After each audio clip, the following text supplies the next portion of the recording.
Bonjour, ici Peter Moore pour The Plot 9/11. Avez-vous entendu parler de l'Islande récemment? Non? Pourquoi? Ben, si quelqu'un croit qu'il n'y a pas de censure actuellement, qu'il nous dise pourquoi on a tout su au sujet de ce qui se passe en Égypte, en Syrie et en Libye, et pourquoi les journaux n'ont absolument rien dit sur ce qui se passe en Islande, eh bien, écoutez bien ceci.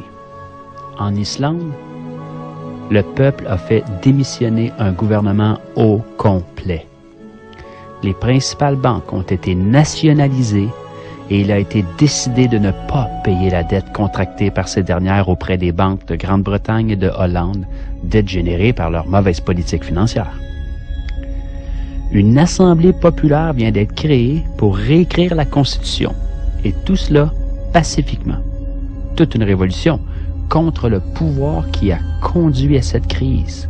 Voilà pourquoi rien n'a été publié.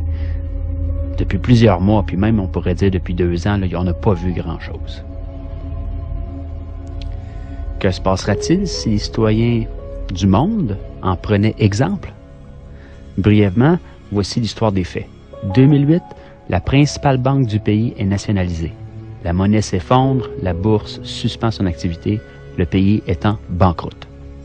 2009, les protestations citoyennes contre le Parlement font que des élections anticipées sont convoquées. Elles provoquent la démission du premier ministre et en bloquent de tout le gouvernement.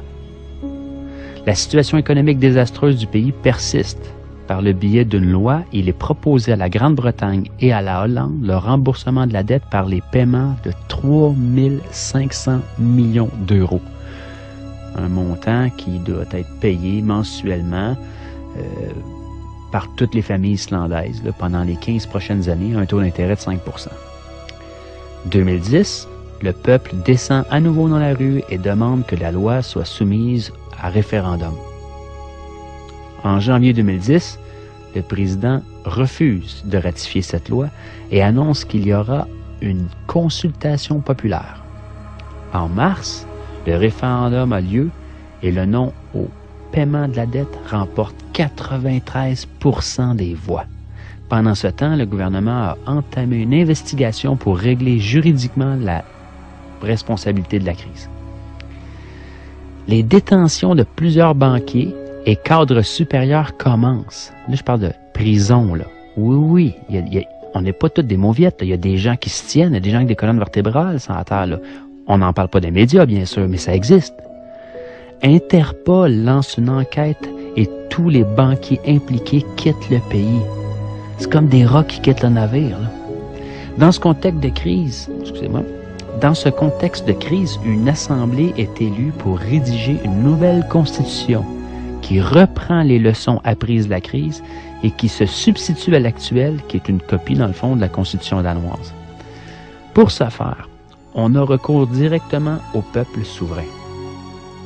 On élit 25 citoyens sans filiation politique parmi les 522 qui se sont présentés aux candidatures. Pour cela, il faut être majeur et recueillir le soutien de 30 personnes. Assez simple. L'Assemblée constituante commence ses travaux en février 2011 afin de présenter, en partant des avis collectés dans les diverses assemblées qui ont eu lieu dans tout le pays, un projet de grande charte.